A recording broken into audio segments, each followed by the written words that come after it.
J'avais dit que j'allais le faire. Qu'est-ce que l'octroi de mer? Il est important de comprendre ce qu'est l'octroi de mer pour pouvoir analyser de manière plus fine ce qui se passe actuellement en Martinique. L'octroi de mer est largement responsable de cette vie chère pour lesquelles les Martiniquais manifestent actuellement. Elle impacte directement les départements d'outre-mer. C'est une taxe en fait créée par la France qui vise à taxer tous les produits qui rentrent à l'intérieur de ces territoires.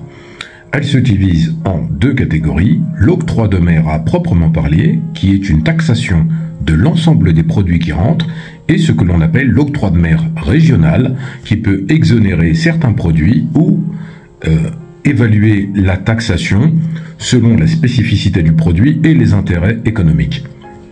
À quoi sert l'octroi de mer? Normalement, sur le papier, et tout ceci est bien joli, à financer les collectivités locales des départements d'outre-mer, en l'occurrence la santé, le transport, l'éducation. Quand on voit l'état des hôpitaux et des établissements de santé qui sont dans les territoires d'outre-mer, on se pose de réelles questions. J'ai eu l'occasion de visiter le CHU de Pointe-à-Pitre en Guadeloupe et je peux vous dire que on n'est pas en France. J'ai pas vu ceux des autres territoires, mais néanmoins je suis certain que c'est la même chose. Vous avez l'impression d'un recul presque moyenâgeux. Vous vous demandez si réellement vous êtes en France, si c'est un territoire français, alors que c'est un département français selon la France. Les investissements ne sont pas là, le matériel est désuet et l'ensemble de la structure laisse à désirer. Il en est de même pour les établissements scolaires, par exemple, qui sont situés aux Abîmes en Guadeloupe. Je parle entre guillemets de ce que j'ai pu constater. Je peux vous garantir que cet octroi de mer ne va pas dans les collectivités locales. En Guadeloupe, ils ont construit un musée de l'esclavage, le Memorial Act, qui a coûté des centaines de millions d'euros. On se demande bien pourquoi. Puisque financer les collectivités locales est une chose, et la deuxième partie de cet objectif, c'est, et tout ceci peut paraître encore une fois merveilleux, protéger les produits locaux. On ne comprend pas très bien comment. Mais bon, c'est là où ça devient intéressant.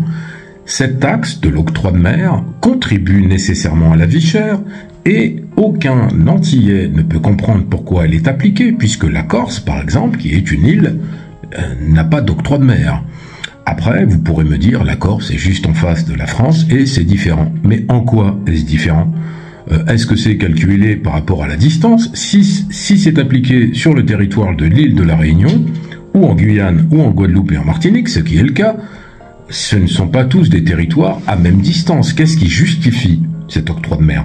Au-delà de cela, maintenant vous allez voir où est le machiavélisme de tout cela. On peut considérer que la France pratique, et je le dis très clairement, et s'il n'y a pas de tabou, un apartheid sur l'ensemble des territoires d'outre-mer. Un apartheid dans le sens très historique du terme de ce qu'a pratiqué les Afrikaners, les Blancs, en Afrique du Sud. Qu'est-ce que je veux dire par là? À partir du moment où ceux qui pilotent l'octroi de mer, c'est une commission qui en fixe le taux, sont aussi ceux qui vont vendre les produits. Le groupe Bernard Ayotte, par exemple, participe à ces commissions qui vont fixer les tarifs de l'octroi de mer. Prenons un exemple concret, on va prendre une consommation plutôt majoritaire dans ces territoires-là, le riz. Le riz est une céréale qui est amplement consommée sur les départements d'outre-mer. Le riz, quand il rentre, par exemple, en Martinique, puisque c'est ce qui se passe actuellement avec les manifestations, il est taxé.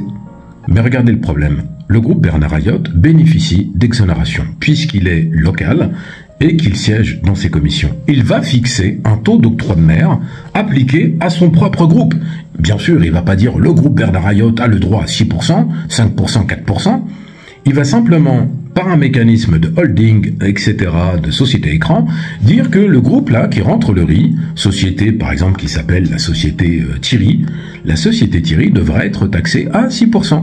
Pourquoi? C'est la taxe entre guillemets, c'est l'octroi de mer régional, la fixation des taux à l'appréciation de cette commission.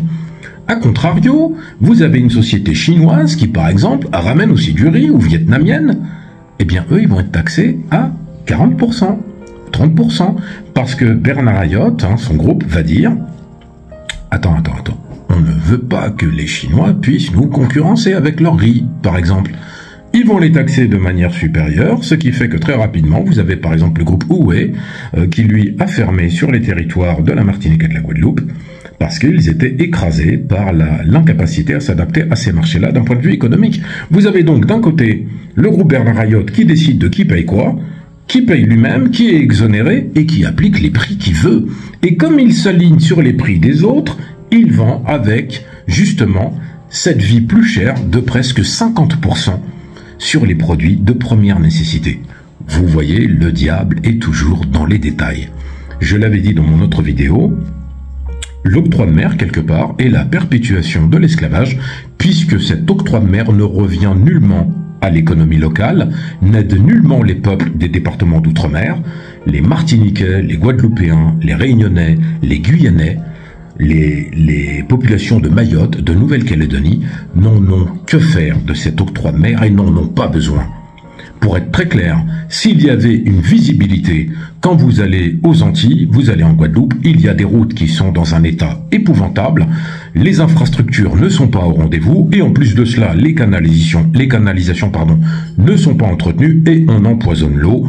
Je rappelle que Martinique et Guadeloupe, ce sont des taux de cancer de la prostate parmi les plus élevés de la planète. Ce sont des maladies dégénératives, ce sont aussi des fausses couches, etc., des maladies du système nerveux qui sont la conséquence directe de l'empoisonnement au chlordécone. Maintenant, soyez très vigilants avec cela, il faut demander la suppression de l'octroi de mer, elle n'apporte rien. La France rentre déjà la TVA qui est un impôt injuste, et en plus, cette TVA-là, elle est appliquée de la même manière dans les territoires. Donc, qu'est-ce qu'ils veulent? Étouffer totalement les populations? Qu'ils ne puissent plus vivre? Soyons solidaires des Antilles. Force au peuple de Martinique et de Guadeloupe. Et à tous les autres, naturellement. On n'oublie pas non plus la Réunion. On n'oublie pas la Nouvelle-Calédonie. On n'oublie pas la Guyane. On n'oublie pas Mayotte. On n'oublie pas Haïti, même si c'est pas un territoire français. Ça reste aussi un peuple qui est dans la lutte face justement à ce capitalisme outrancier et totalement colonialiste. Merci de vous abonner, partagez, likez, on est ensemble.